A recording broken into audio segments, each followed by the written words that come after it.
24x7 আমাদের চ্যানেলে সবাইকে স্বাগত জানাই। আমরা অলরেডি একটা ভিডিও করেছিলাম যে how to write a review paper part 1 বলে। তো সেই ভিডিওটাতে প্রচুর রেসপন্স এসছে, অনেক দিন ধরে রেসপন্স এসছে যে তার পার্ট 2টা বার করার জন্য, এবং সবার রিকোয়েস্টে এবং বিভিন্ন কারণের জন্য আমি বার করতে পারিনি। তো আজকে আমরা এর এন্ড পার্ট এবং পার্ট 2টা তোমাদের দেখিয়ে দেবো। পরবর্তী আরেকটা ভিডিওতে কী করে রেফারেন্স সাজাতে হয় সেটাও তোমাদের বলবো কিছুদিন বাদে। তো চলো আমরা দেখি যে কিভাবে আমরা একটা রিভিউ পেপারকে লিখব। ফার্স্ট আমি আগেও তোমাদের বলেছি, সেটা একটু রিক্যাপ করে দিই। ফার্স্ট তোমাদের যেটা যেতে হবে, গুগল খুলবে। গুগল খুলে তোমরা সেখানে লিখবে গুগল স্কলার লিখে তুমি ধরো, সাপোজ আমি অলরেডি করে রেখেছি তো তোমাদের জাস্ট আরেকবার দেখিয়ে দিচ্ছি। গুগল স্কলারে তুমি ধরো যে পেপারটা চাইছো বা কিছু পেপার চাইছো, সেই পেপার দিয়ে আগে আমি তোমাকে বলেছিলাম যে ধরো তুমি যে জিনিসের উপরে তুমি ধরো দুটো জিনিস তুমি জানতে চাইছো, সেই জিনিস দুটোকে প্লাস প্লাস করে লিখলে সেই রিগার্ডিং যত পেপার আছে সেই পেপার বেরিয়ে যাবে। এটা অলরেডি আমরা বলেছি। এইরকমই একটা পেপার তুমি সার্চ করে ধরো এই পেপারটা পেলে সাপোজ। তো সেই পেপারে তোমার যে জিনিসটা লাগবে, একটা হচ্ছে অ্যাবস্ট্রাক্ট লাগলো।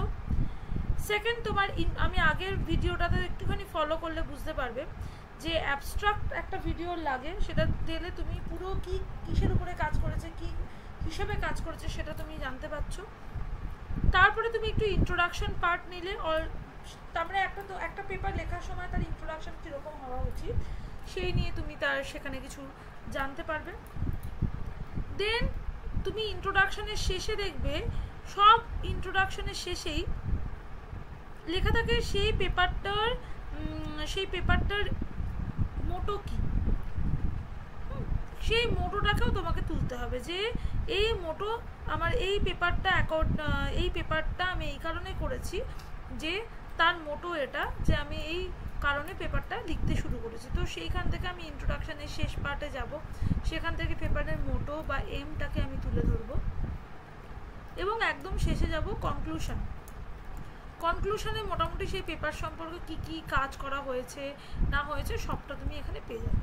এই পুরো ডেটাটা ইনক্লুডিং তার রেফারেন্স আমরা একটা জায়গায় স্টোর করলাম। এরকম যতগুলো পেপার তুমি পড়ছো সেই পেপারের ডিওআই, সেই পেপারের তোমার রেফারেন্স নিয়ে কিভাবে রেফারেন্সিং খুঁজবে সেটা আমি আগের ভিডিওতে বলে দিয়েছি। তুমি এইভাবে একটা, দুটো, তিনটে, চারটে, পাঁচটা করে পেপারগুলো সাপোজ সব এক জায়গায় আগে জড়ো করেছো, যে তুমি ইন্ট্রোডাকশন লিখবে। ইন্ট্রোডাকশনের জন্য যা যা ইনফরমেশন দরকার সেই ইনফরমেশন তুমি অনেকগুলো পেপার থেকে পড়েছো বা নিয়ে সেটাকে কিছু রেকটিফিকেশন না করে জাস্ট একটা ওয়ার্ড ফাইল খুলে সেখানে কপি পেস্ট মেরে দিলে। কিন্তু তুমি জানো যে এখন একটা পেপার লিখবে, তখন কিন্তু সেই পেপারে তুমি কপি পেস্ট পুরো বসিয়ে দিতে পারবে না। তো সেই পেপার থেকে কিছু জিনিস তোমাকে ইনফরমেশন নিয়ে নিজের ভাষায় লিখতে হবে। তাহলে তুমি তখন কি করবে, এই মেইন পেপারটা যেখানে তুমি সমস্ত কিছুকে একত্রিত করে রেখেছো, সেই পেপারটা খুলে ছোট্ট করে নোটপ্যাড খুললে। ধরো আমি এখানে চিতি কাঁকড়া বা ভারুনা লিটারেচার সম্পর্কে কিছু জানতে চাইছি। তো এই পুরো পেপারটা পড়ে আমি প্রথমে যেটা লিখবো, আমি যে পেপারটা নিয়ে লিখছি সেই পেপারে যাই ভিতরে লিখি না কেন, প্রথমে আমাকে একটা ইন্ট্রোডাকশন দিতে হবে। তো সেই ইন্ট্রোডাকশানে আমি সাপোজ ভারুনা লিটারেচার নিয়ে কিছু লিখতে চাইছি, বা চিতি কাঁকড়া সম্পর্কে আমি কিছু ইন্ট্রোডাকশান দিতে চাইছি, ইন্ট্রোডাকশানে আমি তার সম্পর্কে লিখতে চাইছি। তো এই পুরো পেপারটা পড়ে তুমি দেখবে যে জায়গাগুলো নিয়েছো সেখানে অলরেডি দেখবে যে পার্টিকুলার ভারুনা লিটারেচার কী, সেই বিষয়টা কি, ইন্ট্রোডাকশানে দেওয়ার মতো কোন জায়গা রয়েছে, সেই জায়গাটাকে তুমি একটুখানি বোল্ড করে নিলে। এখানে দেখো আমি সেই জায়গাটাকে একটুখানি হাইলাইট করে রেখেছি। এবার যখন একটা হাইলাইট করলে, ধরো এখানে লেখা আছে the freshwater crab Varuna litterata, popularly known as Chiti Kakra in West Bengal, is an edible and economically important Indian crab fauna and widely distributed in different parts of India. It's a member of crab family Varunida and highly adapted in marine, estuarine and freshwater habitats, and widely found in monsoon drain, ponds, pools, and its huge demand in the fish market for the delicious taste and its numbers compensate for small size. It is also very good supplementary diet of protein and lipid. এই পুরো কথাটা তুমি ভাবছো যে এটা Bernal লিটারেটা কি সেটা সম্পর্কে তুমি একটা আইডিয়া এই পেপারের এই পার্টটা থেকে পাচ্ছ। তা তোমার প্রথম কাজ হচ্ছে তুমি এই লেখাটা ভালো এক দুবার পড়বে, পড়ে তোমার মাথার মধ্যে নিয়ে নেবে যে কি বলতে চাইছে এখানে। আমি যদি চোখ বন্ধ করে বলি যে এখানে কি বলতে চাইছে এই লাইনগুলোর মধ্যে দিয়ে, আমরা এটুকু বুঝলাম যে ভার্নাল লিটারেটা, যার আরেকটা নাম হচ্ছে চিতি কাঁকড়া, যে কিনা ইকোনমিক্যালি ইম্পর্ট্যান্ট, কারণ সে খুব ভালো source of protein and lipid বলতে পারো, এবং এটা সর্বত্র মোটামুটি ফ্রেশ ওয়াটার, বিভিন্ন পুলস, এসব জায়গায় পাওয়া যায়। আর এটা হচ্ছে তার সাইজ খুব স্মল, ভার্নালিডা গ্রুপের ফ্যামিলির মধ্যে পড়ছে। এই টপিকটা মোটামুটি আমরা পেলাম। তাহলে আমি যখন নোটপ্যাডে লিখবো তখন আমি এই লেখাটাকে আর দেখবো না, তখন আমি এই যে লেখাটা দেয়া আছে সেটা আর দেখবো না। আমি কি করবো, তখন আমি নিজের মাথা থেকে ভাবতে থাকবো যে এবার আমি কিভাবে লিখতে পারি। ধরো আমি এইটা দেখে যা পড়লাম তার নিয়ে একটা জিস্ট আমি কি করলাম, ধরো সাপোজ ভার্না লিটেরাটা আমি কমা দিয়ে লিখলাম, also known as চিতি কাঁকড়া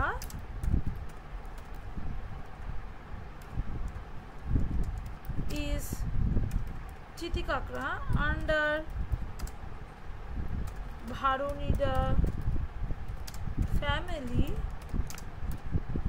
is popular for its, আচ্ছা তার আগে আমি এখানে একটু লিখে দিই ফ্রেশ ওয়াটার ক্র্যাব, তাহলে এর মধ্যে আর একটা ইনফরমেশনও ঢুকে যায়। The freshwater crab Varuna litterata also known as চিতি কাঁকড়া under Varunida family is popular for its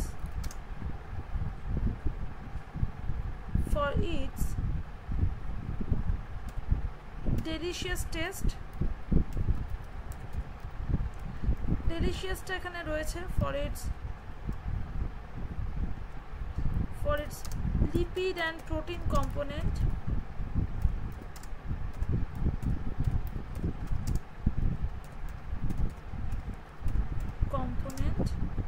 and its delicious taste. আমি এই পুরো যা যা পড়লাম সমস্ত কিন্তু আমি এই লেখাটার মধ্যে লিখে থাকি, দ্য ফ্রেশ ওয়াটার ক্র্যাব। এবার দেখো এখানে আর একটা আছে স্মল সাইজ, কথাটা লেখা ছিল কিন্তু, তাহলে আমি এখানে লিখতে পারি the small size freshwater crab Varuna litterata, এটা সাইন্টিফিক নেম অলওয়েজ ইটালিক্সে লিখবো,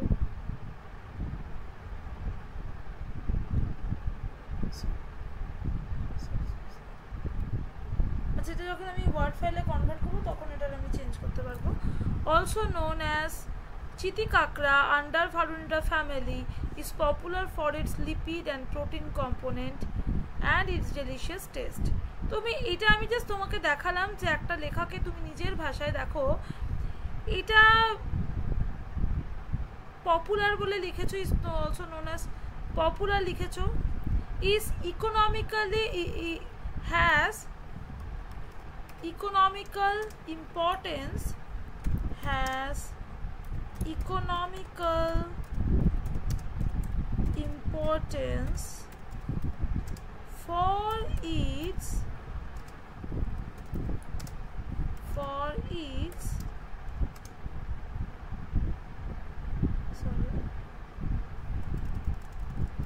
its good taste,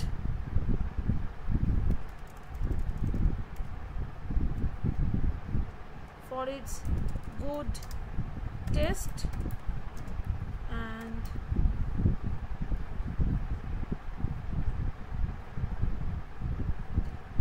আমি এটাকে আরেকটু চেঞ্জ করে লিখি, দেখো প্রতিনিয়ত আমি আমার মতো করে কিন্তু চেঞ্জ করতে পারছি। for its good taste, this আমি আরেকটা লাইন এখানে সংযোজন করছি, this crab is a good source of protein and lipid. So এই যে কথাটা আমি এখানে এই এতটা কথা থেকে আমি এই পার্টটুকু পেলাম, যেটা পুরোটাই আমার নিজের ভাষায় হলো।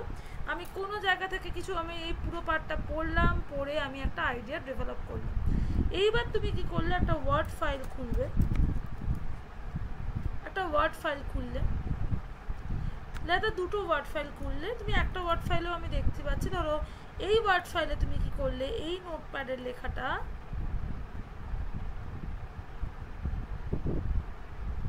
কাট করে দিলে, দিয়ে পেস্ট করে দিলে, তাহলে দেখো হয়ে গেল একটা ইম্পর্টেন্ট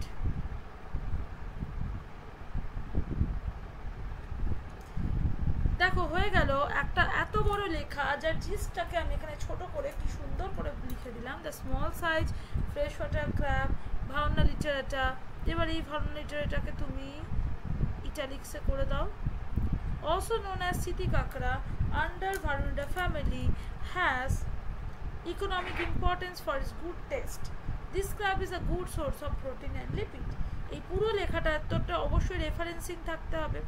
তুমি এই পেজও নিতে পারো বা আর একটা ওয়ার্ড ফাইল খুলতে পারো, তোমার যদি মনে হয় তুমি আর একটা ওয়ার্ড, তার মানে কি দুটো কাজ আমাদের একসাথে হয়ে যাবে। এই পেজে আমি রেফারেন্সগুলোকে সাজাবো। এবার আমি এই রেফারেন্সটা কোথা থেকে নিয়েছি, এই পেপারটা থেকে, যেটা অলরেডি আমার এখানে দেয়া আছে। তো এখানে আমি যখন নামিয়েছিলাম তখন অলরেডি ডিওআই এবং পেপারের নাম ঠাম সমস্ত কিছু নিয়েছিলাম। তো আমি এই পেপারের এই ডিওআইটাকে নিয়ে এখানে এবার রেফারেন্স আমি পরে সাজাবো। আমি জাস্ট পেপারটাকে নিয়ে রাখলাম, যে পরে আমার কোনো দরকার লাগলে আমি যেন ভুলে না যাই। এবং সেই সাথে করে আমার যে আর একটা ওয়ার্ড ফাইল আমি খুলেছিলাম, সেই ওয়ার্ড ফাইলের পাশে আমি এখানে লিখে দিলাম ওয়ার্ড, মানে রেফারেন্স 1 থেকে হয়ে গেল। এইভাবে আমরা সাজিয়ে সাজিয়ে ইন্ট্রোডাকশান, কত সহজে আমি একটা ইন্ট্রোডাকশান মানে সাজিয়ে দিলাম। তো সেই রকম আমরা পুরো পেপারটাকে এইভাবে পড়ে পড়ে পড়ে পড়ে তার বিভিন্ন জিস্ট নিয়ে তুমি অনেকগুলো পেপার থেকে একটা রিভিউ পেপারের রাইট আপ কিন্তু তৈরি করে নিতে পারো। তো এটাই আমার বলার ছিল, বাকি তো তোমরা পড়তে পড়তে হোপফুলি পেরে যাবে। তো আজকে এইটুকুই থাকলো। তো আমাদের আরেকটা ভিডিওতে আমরা অবশ্যই রেফারেন্সিংয়ের ব্যাপারটাকে তোমাদেরকে বলে দেবো। তো আজকে এই অবধি থাকলো। তো how to write a review paper part 2 তোমাদের সামনে চলে এসেছে। So have a look for it. Thank you so much. আমাদের সাথে থাকো, পাশে থাকো ও আমাদের চ্যানেলকে সাবস্ক্রাইব করতে ভুলো না।